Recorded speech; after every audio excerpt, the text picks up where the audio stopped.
I decided to call this talk, I Can Bank Online, Why Can't I Vote Online? Because that's a question that we get asked all the time. And what I hope I will convince you is that you can't do either safely. So the other thing I want to convince you of is that internet voting must be treated as a national security issue. I mean, when you think about it, who we elect, how it's done is really a matter of national security. And if we're using a system that is vulnerable, that is definitely a national security issue. So where is internet voting occurring? It's actually occurring in 31 states for this election, plus the District of Columbia.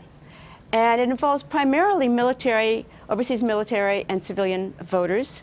Only New Jersey requires paper as well as an electronic return. So when you vote over the internet from New Jersey, you also have to send in a paper ballot to support your vote.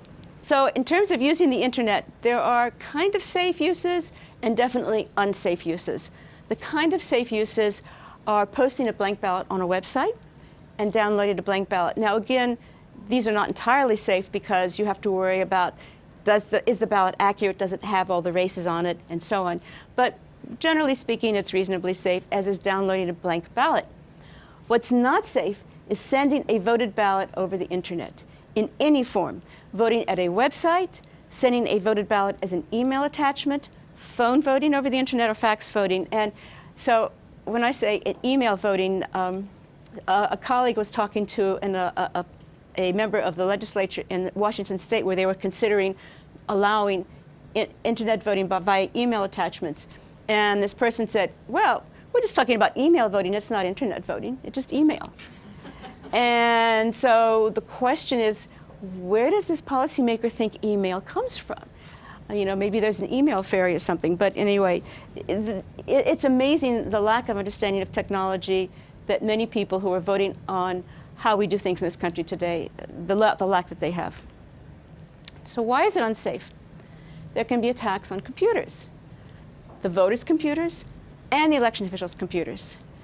There can be denial of service attacks. A denial of service attack is basically when you can't get through. So there was something which wasn't an attack when I got stranded in New York after the hurricane. I tried calling United Airlines, and believe me, I could not get through.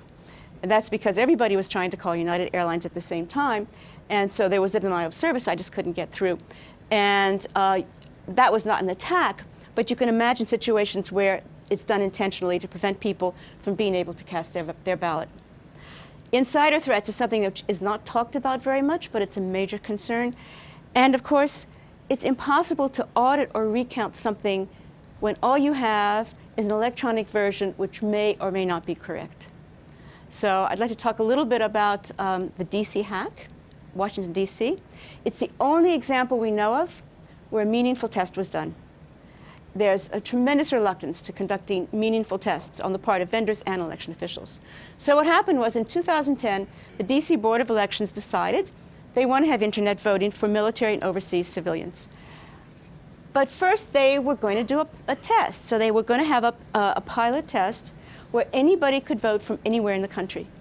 And they were convinced it was completely safe, completely secure, and they would demonstrate this by allowing people to try to break into this pilot test and being very confident they would fail it. So the test began September 28th, 2010, only 2 weeks before the actual midterm was going to begin, before they were going to allow actual voting over the internet for the midterm election. There was an immediately successful attack. It was conducted by a team from the University of Michigan. And several of us were using this system, casting our vote to see what happens. And so you'd cast your vote, and then all of a sudden the University of Michigan fight song would come on. And this was kind of interesting because that wasn't what we were expecting. And the election officials didn't catch it. They didn't realize their system had been compromised until they happened to see some email discussions going, gee, why is there this fight song being played after I cast my vote? And then they realized that maybe something had happened. And then they went and checked and discovered, yeah, this wasn't what was supposed to be going on. And they suspended the test. They canceled it 3 days later. They allowed voters to download ballots but not return the voted ballot over the internet. So the details of the attack are really kind of interesting. The team was led by Professor Alex Halderman at the University of Michigan. They had penetrated the system within 36 hours of it going live, within a day and a half. And they had basically exploited a vulnerability called a shell injection, allowed them to completely control the system. They could change already cast and future ballots. They could reveal the voters' secret ballots.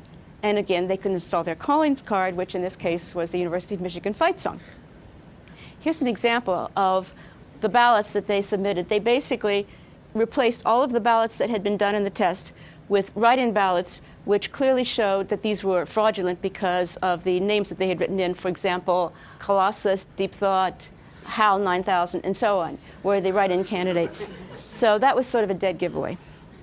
They also noticed, while conducting their attacks, because they had complete control over the network, they had control over everything, they saw other attacks coming in from China and Iran. Now, they defended the system against these attacks by changing the password. Basically, the system really was not well protected by password at all. I mean, the security level was appallingly low. They changed the password and they added other security measures to protect this system against these potential attacks. Now, whether or not these efforts from China and Iran were legitimate attempts to break in, the point is that these probes are on the internet all the time. They're always trying to break in. If you hook up to the internet without the proper security precautions, you're going to get broken into right away, very quickly. Another thing that was kind of amazing was they found a file that had the 937 invitation letters that had been sent to real voters who were really going to vote in the midterm election. Not only the letters, there were the voters' pins. So they could have kept quiet and cast 937 ballots, at least, because there may have been more later, for whoever they wanted. And the legitimate voters would not have been able to vote. So this is yet another example of the kind of lack of security that can occur. And I wanted to say, in defense of the Washington, D.C. election officials, they're actually better than most. And I say this because colleagues of mine have worked with them. The very fact that they were willing to do a pilot test is a big testament to them. Most people are totally unwilling. Both the vendors and the election officials do not want a pilot test to be done. And in fact, there was just a so-called pilot done in Edmonton, Canada, where they were going to have a fake election to vote for your favorite jelly bean flavor. Now, this is obviously not a serious election, right? Because they're talking about doing internet voting in Canada. Well, they already do it in many places, but in Edmonton, they're talking about it. So they thought they'd do this pilot. But when we went to look at this website, it said you have to be a resident of Edmonton, which is a rather narrow set of people in terms of the whole world being able to access this thing. So we asked, can some of the guys, some of the people who know about breaking into systems attempt to break into your system? Because the issue is when the good guys try to break in, if you break into a computer system, you could be guilty of committing a crime if you don't have permission, even if it's for something called a pilot test. So initially we were told, sure, I'm sure it'll be fine, but let us check. And they got back to us and said, no, sorry, only people from Edmonton can do this. And then a couple of days ago, there was an article in the paper saying, well, test's over, we did really well, got an A+. And what's disturbing about this is that it wasn't a test. Because if this were a legitimate, real election, people who want to rig an election are not going to ask first, is it okay? Can I break in? Can I change the results? They're not going to do that. So by preventing the white hats, the good guys, from trying to break in to see if there were vulnerabilities, they really subverted the whole purpose of doing a pilot. It was not a pilot. So basically what happened with Washington, D.C. is that although they are not allowing the return of voted ballots, at least in 2010 they didn't, other states and countries are still doing this, and they basically have not learned from the D.C. hack. So I'd like to talk a little bit about server vulnerabilities in corporate and government. Now, servers are the computers that run the elections. So just recently, Secretary of Defense Leon Panetta warned of a cyber Pearl Harbor because of U.S. vulnerability to hackers. It's got a lot of press. In fact, there's been a lot of press about the vulnerabilities on the internet, and yet many people don't seem to connect those vulnerabilities with the idea of voting on the internet. Somehow there's a wall between the two, and they don't make the obvious connections. FBI director said that the FBI's network had been penetrated and data had been corrupted. And he also said there are only two kinds of companies, those that have been hacked and those that will be. So there have been successful attacks on Google, Yahoo, Adobe, Juniper Networks, Northrop Grumman, Symantec, which by the way makes antivirus software. This attack downloaded and exploited a vulnerability in Microsoft Explorer. It gained complete control over the compromised systems, including systems that were used to build code. So for example, imagine a software vendor, a voting machine vendor, that system being attacked, and the software that's being used to run your elections being changed. In addition, they accessed the Gmail accounts of Chinese human rights workers, and who knows what impact that had. So the point is that if all of these major corporations, companies like Google, which has hordes of really, really smart computer scientists, really good computer security people, if they are vulnerable to attack, how do small local election officials expect to defend themselves when they are underfunded, understaffed, and do not have access to this kind of expertise? So another issue which frequently is overlooked is malware or malicious software on voters' computers. And my favorite example of malware is the Zeus virus. The Zeus virus is really smart, really clever. It was originally designed to steal money from online banking systems. It's so smart that if you are infected, it can make your financial statement look correct, even though it's stealing money from it. So the money's taken out, but when you look at your screen, it looks like it's all there. And we know there have been millions of dollars stolen by Zeus, and also in other countries. For example, 675,000 pounds stolen from about 3,000 customers of unnamed UK bank accounts. And we also know lots of computers have been infected. Zeus is being marketed, so if you don't like the current version, you can get an upgrade. You can have it designed specially for you. There's a black market, you can buy it. It's also spread by legitimate websites. For example, when Paul McCartney was doing a tour, his website was infected by Zeus. The German Wikipedia website was infected. In fact, it was an article on viruses, and it said, you know, if you click on this link, you can download protection. But of course, what you were downloading was the Zeus virus. So when you think about it, you know, being able to steal money from your online bank account and hiding that fact from you is a more challenging task than simply flipping a vote. That's relatively easy. Now, some people say, well, okay, suppose your computer gets infected. How is it going to know who to vote for? You know, you might not know who the candidates are going to be down the road in a few months. And the answer is, they can call home. So the Conficker Worm is an example of a piece of malware that calls home. So it infects a machine, and then it can obtain information from its manager as to what to do. Again, it's infected large numbers of machines. One of the most shocking examples is when over 300 imaging machines in hospitals were infected. Now, these machines were not supposed to be connected to the internet. But they were because basically the manufacturer was downloading upgrades from the internet. People didn't realize that. So the fact that these upgrades were being downloaded meant that there was an internet connection and it became infected. So there are all kinds of issues with malware on the voters' machines, and furthermore, it can be really hard to find. Now, again, I think a lot of people who haven't written large pieces of software don't understand it when computer scientists say it can be really hard to find it if there's something bad hidden on your computer. I think the image is it's sort of like proofreading a book. You know, if it's written in a different language like Fortran or COBOL or whatever languages people know about, C and so on, Java, they just think, well, that's like French, Spanish, Italian, and someone who speaks that language can go through and proofread it and find the mistakes, but that's not the way it works. It's much more complicated. If it were really easy to find these mistakes, then major vendors like Apple and Microsoft would not have to be sending frequent upgrades to your computers.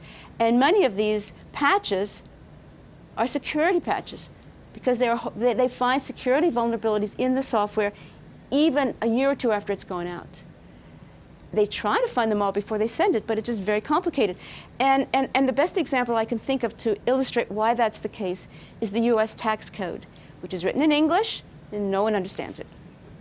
Now, people understand some of it, but nobody understands all of it, and in fact, sometimes things are snuck into it which don't get caught until the very last moment, such as a suspension of tariffs on Chinese ceiling fans that are being imported.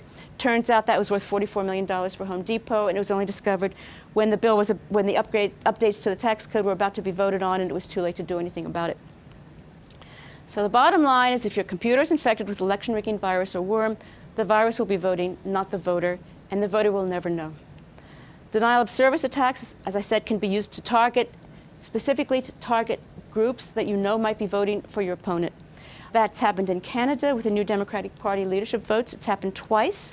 The second time, which was just in 2012, they actually acknowledged it was a massive denial of service attack. The first time they never acknowledged it, and we don't know if it was really denial of service attack or if it was a worm that was messing things up. But in any case, in both cases, the same thing happened. People couldn't vote. And also in both cases, there's been no explanation of what happened. There's been no analysis that's been made public. And this is typical. We find frequently that there are problems that occur with voting, and there's no public analysis and explanation afterwards. Now, the insider threat, again, is something which people tend not to talk about because election officials think that when we talk about the insider threat that we're accusing them of being corrupt. And that's not necessarily the case. You can have an insider at lots and lots of places. For example, where the software is written, people who deliver the machines, all kinds of ways that insiders can be a risk to voting. Alder James is an example of a very high-level person who was trusted, but who did a great deal of damage. But if money is stolen or secrets are passed, you could sort of fix it. You could certainly replace the money, which is what banks do. So when I talked about the Zeus virus and all the money that was stolen, the reason you don't hear about that is that banks quietly replace the money because they still save money over having to build new buildings and hire new tellers. So they want you to bank online. They'll cover your loss. I bank online because I know they'll cover my loss. But with votes, you can't do that. Well, I mean, I suppose you could, but you're not necessarily going to replace them with the votes that the people would have cast. You can replace them with your own votes. So when votes are stolen, that's a whole different story from if money is stolen. You just can't replace votes. So I just thought I'd talk briefly about Estonia. 24% of Estonia voted over the internet in the last election. There's no paper ballots. There's no way to do a recount. The project manager could update the software with no oversight. Now, I think the project manager is honest, but this is a huge security hole that one person can go and change the software with no oversight. That just should not be allowed. But that's what happens in Estonia. There are outside experts who are willing to come in and examine the system, people who think it might be a problem.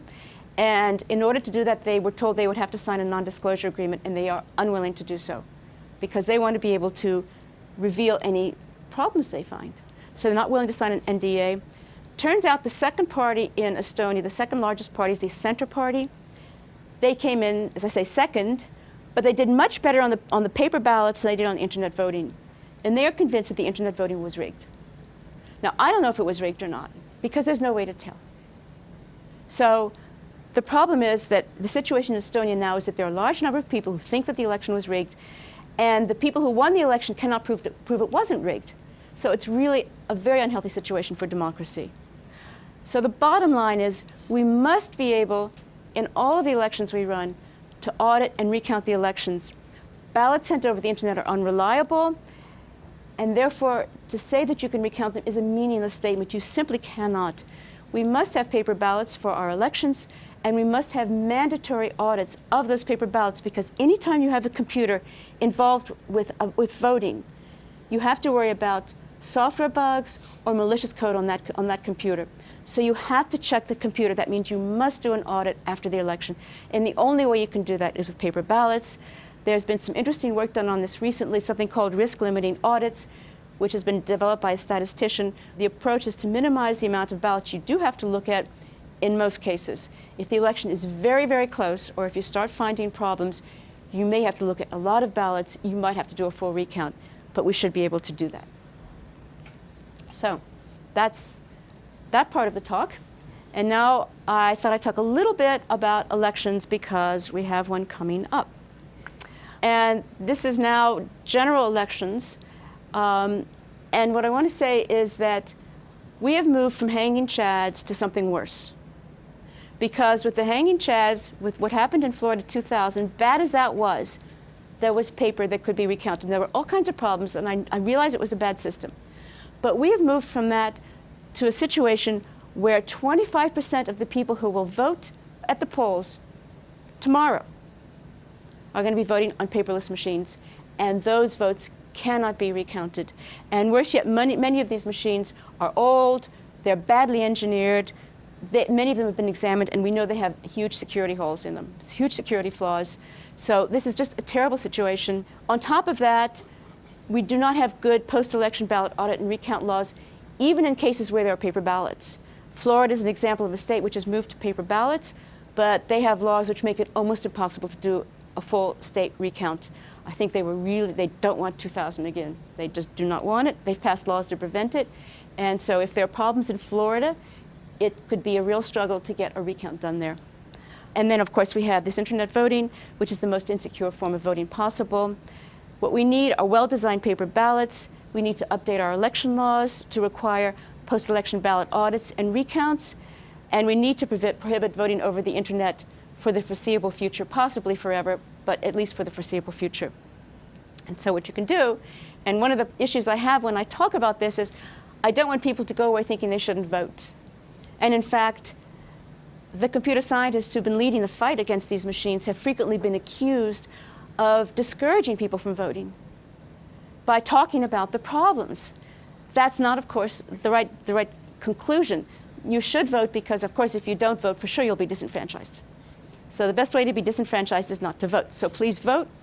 It's an interesting experience to volunteer as a poll worker. I've done it. It's really tiring, but you learn a lot and you develop a real appreciation for the people who do it, especially some of them who are really old and manage somehow to get through a day, a huge, very long day with very little to eat, and it's really amazing. And then find out what kind of machines are used in your state and precinct. Find out what the laws are like, and push for good machines and good laws. The bottom line is, it should be possible in any election, such as in Estonia, to convince the losers and the losers' supporters that they've lost. The winners will believe they won. You don't have to convince them. It's the losers you've got to convince. And we can do this. We have the technology. We know how to do it. We just haven't implemented it. Final note about Hurricane Sandy. As you've heard, citizens of New Jersey who have been displaced by the hurricane are going to be allowed to vote over the internet. And this is a bit discouraging. There are a lot of issues that have come up. First of all, this was, of course, done hurriedly with very little planning. And so one of the concerns is how are they going to manage this? And I think it's going to be a major problem. But as I said earlier, New Jersey requires the return of paper ballots. It's the only state which allows where internet voting can occur, where they also require paper ballots. So what are the people who've been displaced going to do? If they can vote over the internet, are they also going to be able to return a paper copy of their ballot? What happens if they don't? Will the internet vote be counted? What happens if they do and it differs from the internet vote? How is that going to be resolved? I don't think that's a well understood issue. And then you have this question, if they have to return the paper ballots, why bother with the internet? I mean, is it just so that we can get the results, as soon as the polls close in California and know who the president is? I mean, if that's the reason, that's a bad reason. And I think we have to think about the idea that maybe we won't get the results on election night. And that's okay, because there are more important things than getting instant results. So again, there are issues about all of the security threats that I just talked about with this internet voting. How are you going to protect against that, and how are you going to protect against a denial of service attack? And then I think there are interesting constitutional questions with New Jersey. Who is displaced? I don't think that's been defined. How do you define someone who has been displaced? Is it if you're in your home but you don't have electricity, or you're out of your home, you're staying at someone else's home, who is a displaced voter? How do you deal with people who don't have computers or electricity or access to the internet? How about poor people? One of the concerns is that if there's a close race in New Jersey, I don't think the presidential race is going to be so close. I think it's pretty clear that Obama's going to carry New Jersey. But there are races further down on the ballot that could be close. What if the losing candidate there challenges this? It strikes me that you could see another Bush v. Gore kind of case in the courts, because the losing candidate can argue about unequal treatment. Some people could use the internet, some people couldn't, and so on. And then I think the bottom line is that what this shows is that we need to have emergency plans for future disasters. There will be future disasters, unfortunately. We need to have securely stored paper ballots. And I say securely because obviously you have to worry about floods and paper ballots being ruined. It needs to be secure. And there has to be the capability to reproduce ballots as needed and get them to voters. So that's it.